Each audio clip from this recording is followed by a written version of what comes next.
The shrill beep of the heart rate monitor jolted Katherine Hayes from her moment of respite at the nurse's station. She leapt to her feet, stethoscope already in hand, and rushed down the corridor of St. Mercy Hospital's rehabilitation wing toward room 412. Her tennis shoes squeaked against the freshly polished floor as she pushed through the door to find her newest patient attempting to stand unassisted. His Roman IV pole tipped precariously to one side. "Mr. Calloway, please," Katherine exclaimed, rushing to his side. "You're not cleared for unassisted walking yet. That's why the alarm went off." Kade Calloway grimaced as she helped ease him back onto the hospital bed. At 34, he should have been in his physical prime, but the car accident 3 weeks ago had left him with a shattered femur, 2 broken ribs, and a concussion that had kept him unconscious for 36 hours. "I can't just lie here all day," he muttered, his voice husky with frustration. "I have a company to run." Katherine adjusted his pillows and checked his Roman IV. "Your company will have to manage without you for a few more weeks, Mr. Calloway, unless you'd prefer to permanently damage that leg and never walk properly again." His green eyes narrowed at her, but Katherine had been a rehabilitation nurse for 5 years now. She'd seen that combative look from patients before, the ones who were used to being in control, the ones who hated dependency more than pain itself. "Fine," he relented, sinking back against the pillows. "But I need my laptop and my phone." "You'll have your phone for 1 hour in the morning and 1 in the evening, as we discussed. Doctor's orders to prevent eye strain with your concussion," she replied evenly. "And the laptop is still a no. Now, are you ready for your physical therapy exercises, or would you prefer to sulk a bit longer?" A surprised laugh escaped him, quickly followed by a wince as his ribs protested. "Has anyone ever told you that your bedside manner could use some work, Nurse Hayes?" Katherine smiled as she prepared his pain medication. "Only the patients who end up thanking me later, and you can call me Katherine." Over the next week, Katherine watched Kade Calloway's determination grow. Though he rarely spoke about his personal life, his phone rang constantly during his allotted times, and she often caught him dictating notes to someone named Marcus about quarterly projections and the Singapore deal. She assumed he was some mid-level executive at a local company, worried about losing his position during his absence. "You're pushing yourself too hard," she told him one afternoon after a particularly grueling physical therapy session. He was sweating through his hospital gown, his jaw clenched against the pain, but he'd insisted on completing every exercise Dr. Wilson had prescribed. "Not hard enough," Kade muttered, accepting the water cup she offered. "I should be further along by now." Katherine checked his vitals, noting the elevated heart rate. "Mr. Calloway, Kade, please," he interrupted. "If I'm going to be trapped here for weeks, we might as well be on a first-name basis." "Kade," she corrected herself, "you were in a head-on collision with a delivery truck. Your femur was broken in 3 places. The fact that you're already working with weights during PT is nothing short of miraculous." He took another sip of water, studying her over the rim of the plastic cup. "Tell me something, Katherine. Do you always spend this much time with all your patients, or am I special?" The question caught her off guard, and she felt a flush creeping up her neck. It was true that she'd been spending more time in room 412 than her other assignments required, but she'd told herself it was because Kade was a high fall risk given his stubbornness. "I spend time where I'm needed," she answered diplomatically. He replied, a hint of a smile playing at his lips. "Lucky me then." By the 3rd week of his stay, Katherine found herself looking forward to her shifts with an eagerness that both thrilled and concerned her. Kade had proven himself to be intelligent, with a dry wit that made even the most tedious medical procedures bearable. He'd stopped fighting against the rehabilitation process and had instead channeled his considerable focus into recovery. "You have a visitor," Katherine announced one morning as she entered his room with his medication. "Your mother is here." Kade, who had been doing seated arm exercises with a resistance band, immediately dropped it. "My mother, are you sure?" Before Katherine could answer, an elegant woman in her 60s swept into the room, impeccably dressed in a designer suit that probably cost more than Katherine's monthly rent. "Darling," the woman exclaimed, air kissing Kade's cheeks. "This hospital is simply impossible to navigate. I had to tip a janitor $20 to show me to your room." She glanced around with thinly veiled distaste. "Really, Kade, I don't understand why you insist on staying in this place when you could have private care at home." Katherine busied herself checking Kade's vitals, trying to appear invisible. "Mother, this is Nurse Hayes," Kade said, gesturing toward her. "She's been overseeing my rehabilitation." The older woman gave Katherine a perfunctory smile. "Yes, I'm sure you're very competent, dear. But surely my son would recover faster with his own medical team. The Calloway estate has 6 bedrooms sitting empty, and the pool house could easily be converted into a rehabilitation center." Katherine blinked, processing the words Calloway estate and pool house as she recorded Kade's blood pressure on his chart. "Just who exactly was her patient?" "I'm staying here, Mother," Kade said firmly. "The team knows what they're doing, and I'm making good progress." After his mother departed, leaving behind a cloud of expensive perfume and disapproval, Katherine couldn't help but ask, "Estate? Pool house?" Kade shrugged, seeming almost embarrassed. "My family has some property outside the city. My mother tends to exaggerate." But the next day, Katherine was at the nurse's station when she overheard 2 administrative assistants whispering excitedly. "You know who's in 412? Kade Calloway." "Yes, that Calloway. Calloway Shipping and Logistics. Forbes listed him as having a personal net worth of over $300 million last year." Katherine nearly dropped her clipboard. She hurried to the computer and, against her better professional judgment, typed Kade Calloway into a search engine. Hundreds of results appeared instantly. News articles about massive philanthropic donations. Photos of him at charity galas.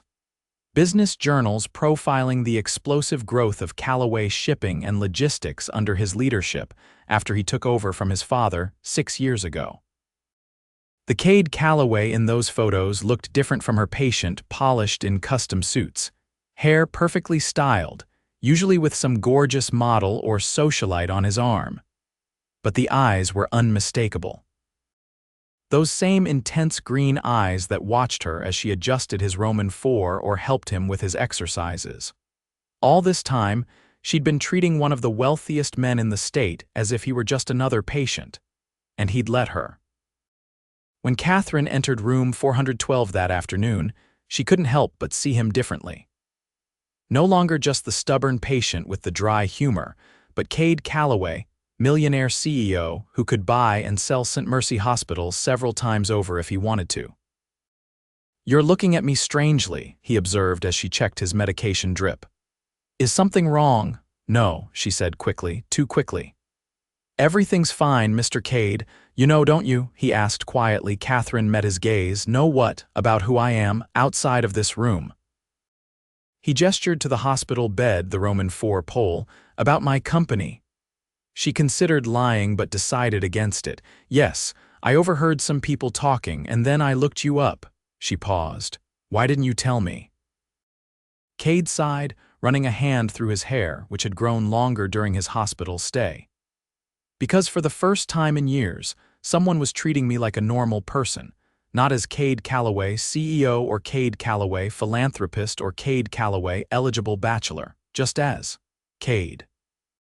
The annoying patient in room 412. He offered her a small smile. It was refreshing. Something in his explanation touched Katherine deeply.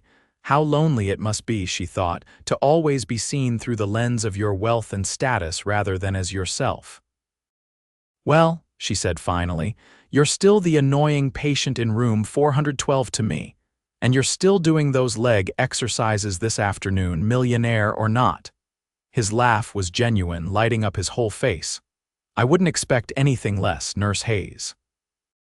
As the weeks progressed, Katherine found herself increasingly aware of the blurring line between professional care and personal interest. She caught herself lingering in Kade's room after her official duties were complete, sharing stories about growing up as an army brat, moving from base to base with her father's deployments. In turn, he told her about the pressure of being the only son in a family business dynasty, and how he'd almost walked away from it all to become a marine biologist. "I actually have a degree in marine biology," he admitted one evening as she helped him walk the hospital corridor, his hand gripping the rail mounted to the wall.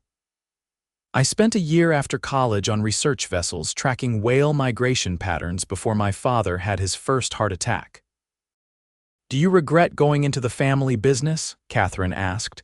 Kade was quiet for a moment, concentrating on his steps. His limp was less pronounced now, and he could manage short distances with just a cane. "I used to," he said finally, "but I've found ways to merge my passions." Calloway Shipping has the strictest environmental standards in the industry, and we fund 3 marine conservation projects. It's not the same as being on a boat tracking humpbacks, but it matters. Katherine smiled. "That's really admirable." "It's the least I can do, given our resources," he replied, then grimaced as he put too much weight on his injured leg. Katherine quickly stepped closer, sliding her arm around his waist to support him.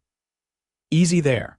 Small steps, remember?" Kade looked down at her, their faces suddenly very close.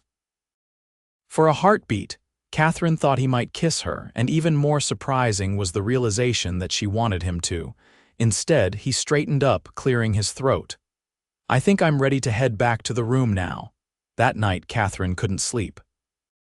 She kept replaying that moment in the hallway, the way Kade had looked at her, the warmth of his body against hers as she'd supported him. This was dangerous territory. He was her patient. There were professional boundaries that shouldn't be crossed. But in just a few days, he would be discharged, and then what? Would he simply return to his world of board meetings and charity galas while she continued her rotations at St. Mercy? The thought left an unexpected ache in her chest. The next morning, Katherine was surprised to find Dr. Wilson already in Kade's room when she arrived for her shift. "Good news, Mr. Calloway," the doctor was saying. "Your latest scans show excellent healing. I think we can move up your discharge to tomorrow, provided you continue with outpatient physical therapy 3 times a week." Kade's eyes found Katherine's across the room. "That's great news," he said, though his tone didn't match his words. "Katherine will help you with the discharge paperwork and instructions," Dr. Wilson continued, making notes in Kade's chart. "Any questions?" "No," Kade replied, still looking at Katherine. "I think I'm clear on what happens next." After Dr. Wilson left, an awkward silence filled the room. Katherine busied herself checking Kade's vitals one last time, aware of his gaze following her movements. "So," he said finally, "tomorrow I rejoin the land of the living." "That's the goal of rehabilitation," she replied, trying to keep her tone light, "to get you back to your normal life." "And what if I'm not sure I want to go back to that life, at least not exactly as it was before?" Katherine's heart stuttered. "What do you mean?" Kade reached out, catching her hand in his. "Katherine, these past weeks, talking with you, getting to know you, it's been the most real connection I've had with anyone in years." "Kade," she began, her voice hesitant, "you're still my patient and you're vulnerable right now." "It's not uncommon for patients to develop feelings for their caregivers during recovery. It's called transference, I know," he interrupted. "I did my research too, but this isn't that. This is about how you challenge me, how you don't let me get away with self-pity, how you make me laugh even when everything hurts." His grip on her hand tightened. "I'm not asking for anything right now. I understand the professional boundaries, but tomorrow I won't be your patient anymore. And I'm hoping you might consider having dinner with me, as 2 people who want to get to know each other better outside these walls." Katherine should have said no, should have explained all the reasons why it wasn't appropriate. Instead, she found herself saying, "I'd like that." The smile that spread across his face was worth any potential complication. The next day, Katherine helped Kade complete his discharge paperwork, going through the motions with professional detachment while acutely aware of their dinner plans that evening. She had just finished explaining his home care instructions when a commotion in the hallway caught their attention. A man in an impeccable suit entered, followed by two assistants carrying garment bags and boxes. "Marcus," Kade greeted the man warmly. "Right on time." "Of course, sir," Marcus replied. "The car is waiting downstairs, and I've brought a selection of clothes as requested." Katherine watched as the hospital room transformed into something resembling a luxury boutique. The assistants hung 3 different suits on the bathroom door and laid out several casual outfits on the bed. "Forgive the theatrics," Kade said to her with a slightly embarrassed smile. "But I refuse to leave in another hospital gown or the clothes I arrived in, which were cut off me in the emergency room."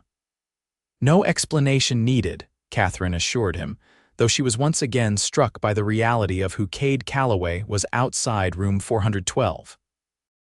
This was a man accustomed to having his needs anticipated and met without question.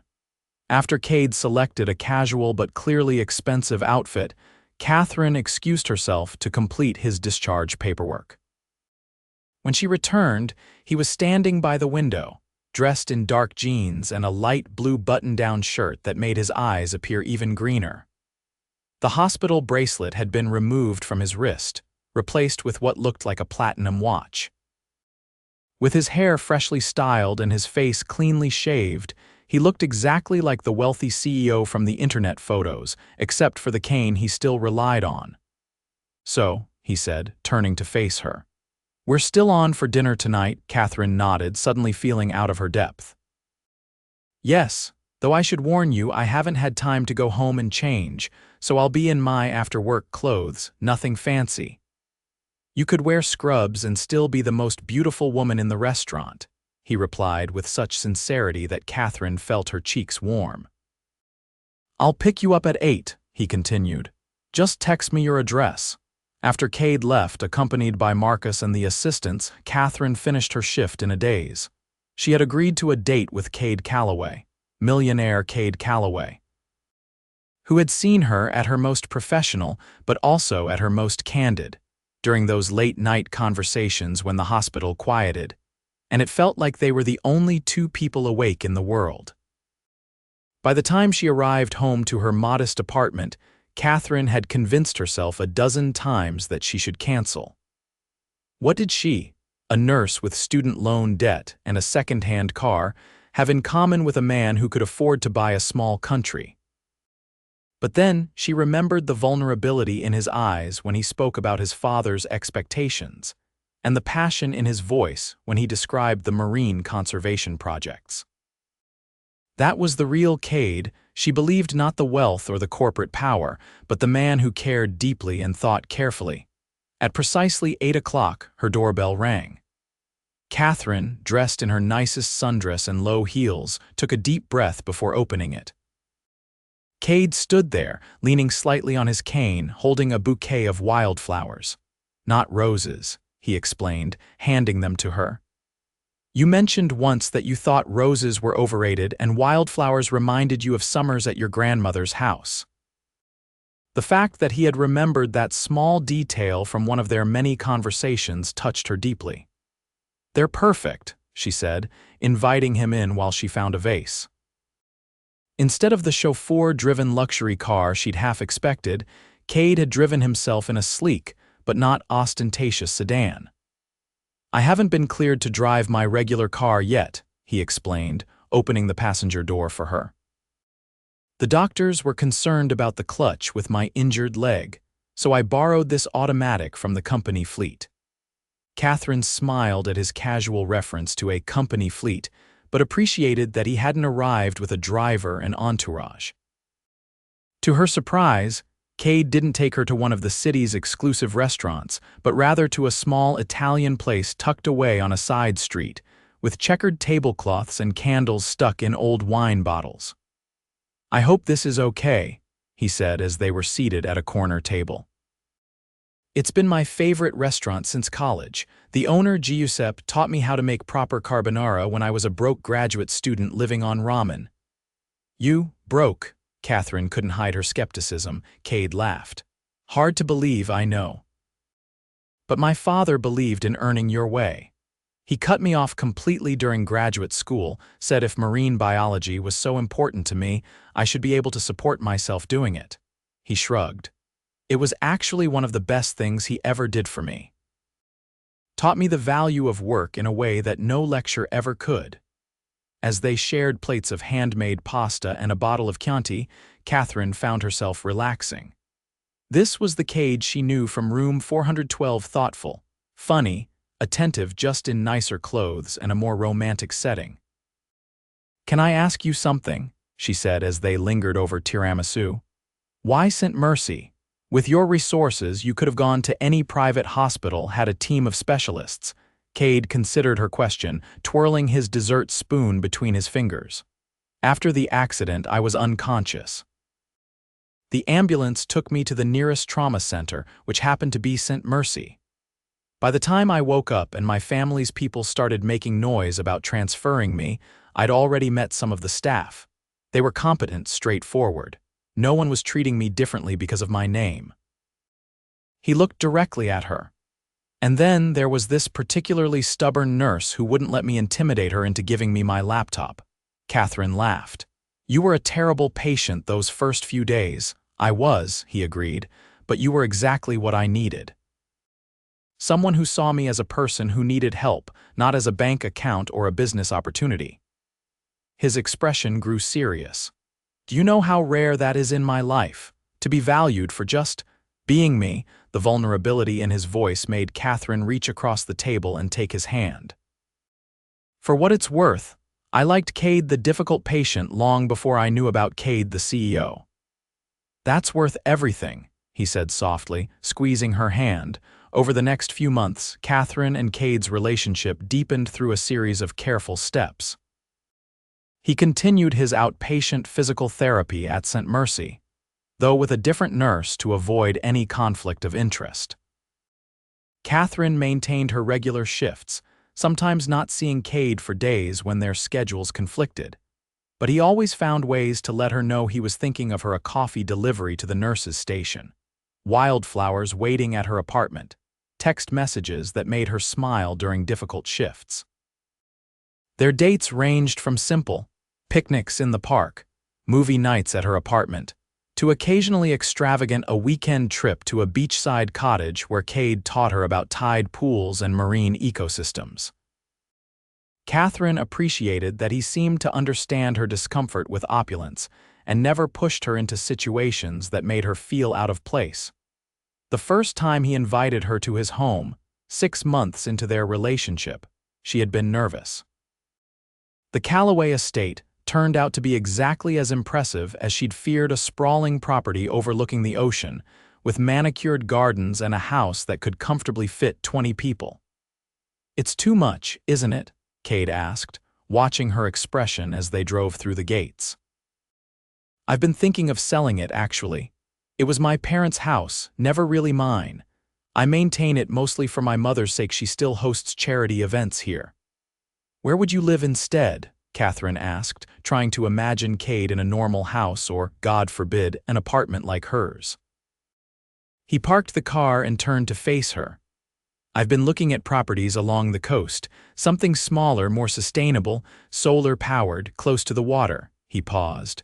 "Somewhere that might feel like a home, not a showpiece."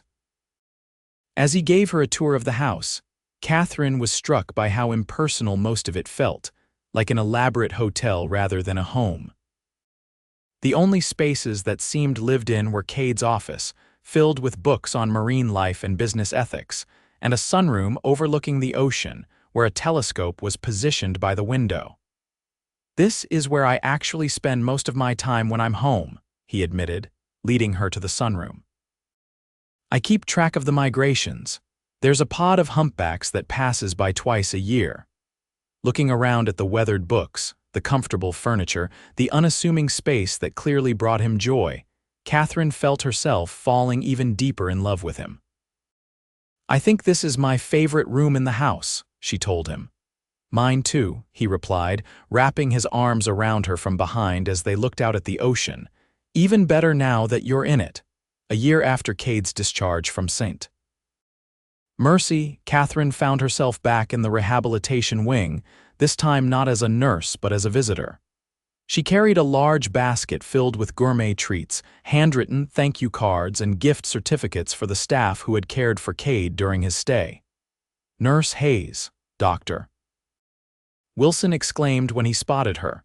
"What a nice surprise. How's our favorite difficult patient doing?" "Completely recovered," Katherine replied with a smile. "No more cane, and he's even back to swimming every morning." "Excellent," the doctor said. "And what about you? We miss you around here." Katherine had left St. Mercy 6 months earlier to take a position at a new marine research rehabilitation center that Calloway Shipping and Logistics had funded.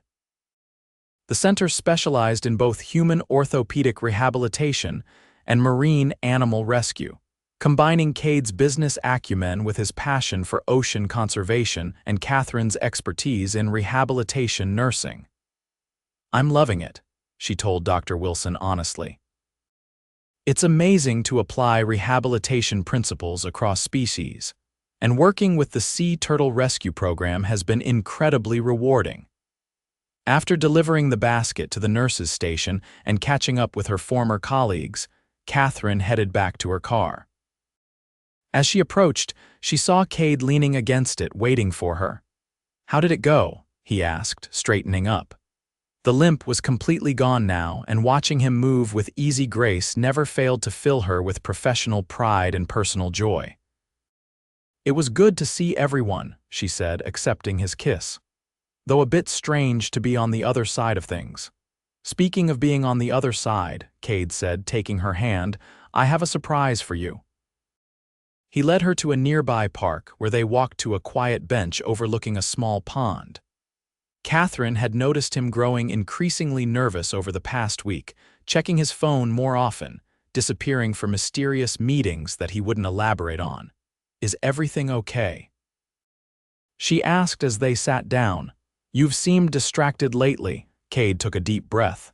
"Everything is perfect, actually, too perfect to keep to myself anymore." He shifted to face her, taking both her hands in his. "Katherine, this past year has been the best of my life. Meeting you even under those circumstances was the luckiest accident that could have happened to me."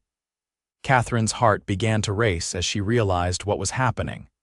"You saw me at my worst, physically broken, frustrated, difficult, and you still treated me with compassion and dignity.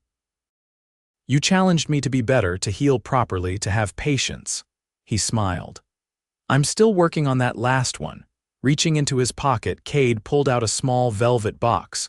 "You never cared about my name or my company or my bank accounts. You cared about me, just me.